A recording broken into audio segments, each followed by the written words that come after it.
मी Amol Ganjare, Dhanvantari distributors Hingoli. आज कडोळी या गावी आलेला आहे. तालुका सेनगाव, जिल्हा हिंगोली. आपल्यासोबत आज प्रगतशील शेतकरी आपले सुनील भाऊ इंगळे आहेत.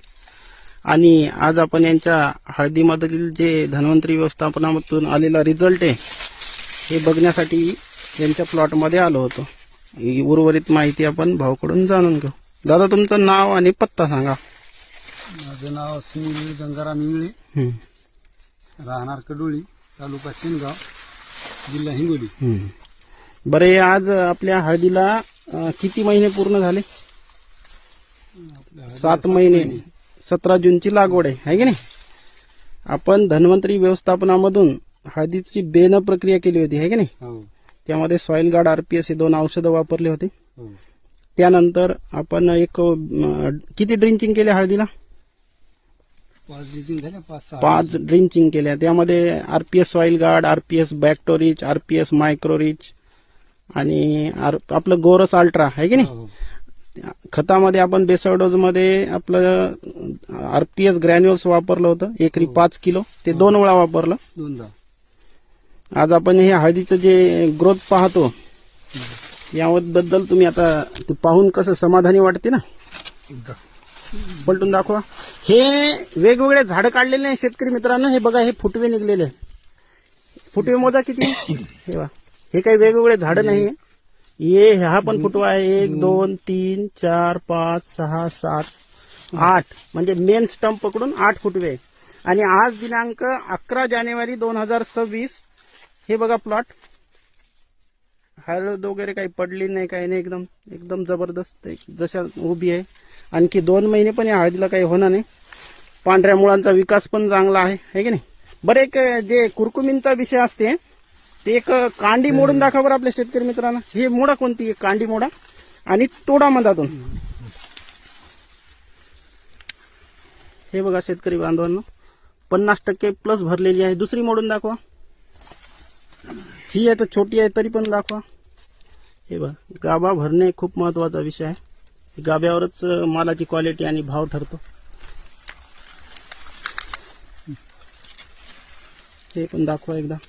हे साईडच्या शेंगा आहे विशेष म्हणजे, हे की नाही? हे बघा, खूप छान भरलेली आहे शेंग. आणखी पण 1.5 ते 2 महिने वेळ आहे. दादा, तुमचं नाव आणि पत्ता सांगा. माझं नाव अमोल नामदेव श्रीवाड. मी कडोळी येथेच राहतो. बरी, ही हळद जे पीक पाहून तुम्हाला काय वाटते? आतापर्यंत तुम्ही हळदीचे बरेचसे पीक या भागात, आपल्या भागात भरपूर हळद हे उत्पादन घेतले जाते. ही हळद पाहून नेमकं काय वाटते? कसं काय उत्पादन आहे? शेतकऱ्याला कसं उत्पादन होईल? मित्र आहेत सुनील इंगळे, यांनी RPS 76 म्हणजे धन्वंतरीचे जेवढे औषध आहेत ते समजा आमचे मित्र अमोल गांजरे यांच्या मार्गदर्शनाखाली यानं हा जो प्लॉट आहे डेव्हलप केलेला आहे. आणि अपेक्षित आतापर्यंत जेवढं शेतीचे क्षेत्र पाहिलेलं आहे त्यात हे अतिशय चांगलं. बरं, आजच्या तारखेनुसार आज जवळपास आपण जास्त तर काही नाही पण 50% हळदी आता पडलेली आहे, पूर्ण खतम झालेली आहे. आज दिनांक 11 जानेवारी 2026 तारीख आहे. पूर्ण प्लॉट बघा. किती एकर क्षेत्रफळ आहे? आणि आपल्या हळदीला एकूण आतापर्यंत पूर्ण लागवड खर्च किती झालेला आहे? त्यामध्ये ड्रिंचिंग, खत वगैरे? ड्रिंचिंगचा समजा 7-8 हजार आलेला आहे. आणि समजा खत 12-13 थैल्या खत झालं. तर टोटल 30,000 रुपयाच्या आसपास आपला टोटल खर्च झालेला आहे. त्यामध्ये रासायनिक खत, फवारण्या, ड्रिंचिंग आहे की नाही? 30,000 रुपये. आणि या 30,000 रुपयाच्या हिशोबाने आपलं जे उत्पन्न आलेलं आहे एकदम नंबर 1 मध्ये आलेलं आहे. आपल्याला अपेक्षित उत्पन्न किती होईल आपण हे नंतर शेतकरी बांधवांना दाखवू. आता हे आपला व्हिडिओ दुसरा आहे की नाही? याच्यानंतर आपण एक व्हिडिओ बनवू, त्यावेळेस हळद काढता वेळेस दाखवू बेड टू बेड. आता काही लोकांच्या शंका असतील, चांगलं झाड काढून दाखवलं बघा का काही आहे की नाही? तर आपण ते पूर्ण बेड टू बेड दाखवू. धन्वंतरीच्या व्यवस्थापनातून आपला रासायनिक खर्च कमी होतो, आपल्या जमिनीची उत्पादन क्षमता वाढते आणि जमिनीची सुपीकता कायम राहते. अधिक माहितीसाठी धन्वंतरी डिस्ट्रीब्युटर्स अमोल गांजरे यांच्याशी संपर्क साधा. पार्सल सुविधा ऑल महाराष्ट्र उपलब्ध आहे.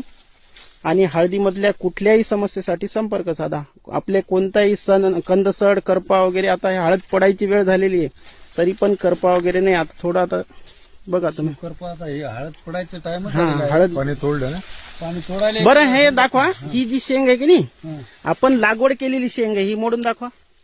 ही बघा, ही बघा शेतकरी मित्रांनो, काहीच झालेलं नाही हिला. कोचा जे फंडा आहे ते कोचा म्हणजे आपल्याकडे होतच नाही. मोडा ही शेंग म्हणजे हिच्यातलं बी आपण क्वालिटी दाखवू शकतो. हे बघा एकदम टणटण आहे सध्या.